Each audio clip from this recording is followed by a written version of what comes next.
Hello, everybody. So like was said, my name's Rebecca Dunphy, and I work for a group called Common Good Solutions in Nova Scotia, and it's funny about the similarities. I'm from Inverness County. We've got a Dundee. We've got Aberdeen.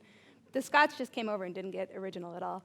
So in my role, I work with rural communities, and what that really means is I work with the majority of the province. So something that I took away when I reviewed Sarah's presentation prior to today was the quote that members of communities intentionally develop personal and collective capacity to respond and influence change.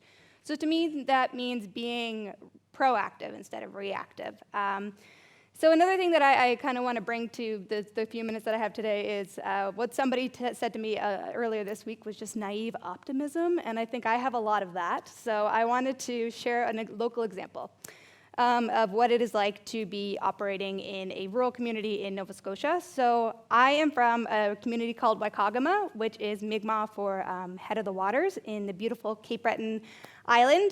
We are about 800 people strong, not a very big community, and we sit on the beautiful Bedore Lakes and have a lot of really interesting local environments.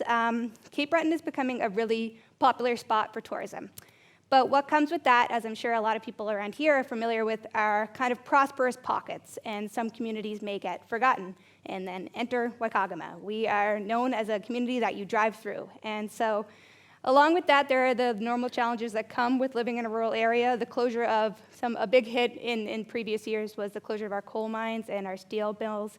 We have a big healthcare crisis currently and are dealing with the opioid addictions, as well as school closures and public transit isn't available, affordable housing is an issue, and it all is kind of just leading to it being difficult to live in our area, especially for young people. You often see them leaving to go live in Halifax or Alberta. So that is all a lot of negativity, but we are a resilient community, and today I'm going to talk to you just an example about what happens when a community comes together collectively to take action. So there is a organization that's been in Waikagama for over 25 years, and it's called Farmer's Daughter Market. It's just a typical local market. You know, they sell all the goods, and it's a good stopping spot. You get your ice cream there, all the good stuff. And in 2016, they wanted to grow their operation from 12 full-time year-round staff to 15. That was their desirable outcome. Not a big ask, 3 more employees, but they weren't getting a lot of uptake from the help wanted ads that you would usually use to get jobs filled. So they got a little creative, and what they did is they put a job ad online, and they offered 2 acres of land for those that were willing to relocate to come work at the store. And it was wild. It went viral. There's over 400,000 queries of people wanting to move to the area. There's people from Italy, from South America, and even to this day, actually, I was talking to the woman that runs it, and she says she still gets about 100 emails a day. So it's exhausting. But in the end, they hired 4 people. They all came over with their young families. They were given the land. And part of there were some agreements involved with, you had to work for 5 years in order for the land to be signed over, blah, blah, blah. But of those 4 families that come over, only 2 of the 3 families actually stuck around, or 2 of the 4 families actually stuck around. They weren't prepared for the harsh winters that we get.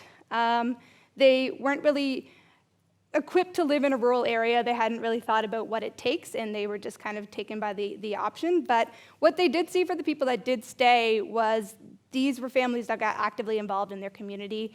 They joined local boards. Their kids were enrolled in all the different programming. But what it really brought to the focus of Farmer's Daughter and the community as a whole is the importance of focusing on retention, not just attraction, because you have to have the infrastructure in place for these people to stay. And like Sarah said in the presentation as well, is that resilience is a process. So not only did this bring a couple new families into a really small community that actually really needed it, it brought resumes of over 30,000 people that were interested in living and working in our small little village. And so the local economic development organization was able to take these resumes and reach out to these interested people to learn about what it was that they were curious about, because they got a lot of queries around, how do I move my business to Cape Breton? How do I come and study in Nova Scotia? And so from there, it was a really positive uptake of people that were curious about our area, because we need more skilled tradespeople, we need more healthcare workers, and so the Cape Breton Partnership has been able to reach out and hear from them about what it is that they need assistance with in order to potentially move here. So, well, I'm not there right now. So why I wanted to share this example is because it gives me a sense of hope, a lot like those examples in the video previously. And it's a key message of don't get bogged down by the past hardships, but learn from them and move forward. Yeah.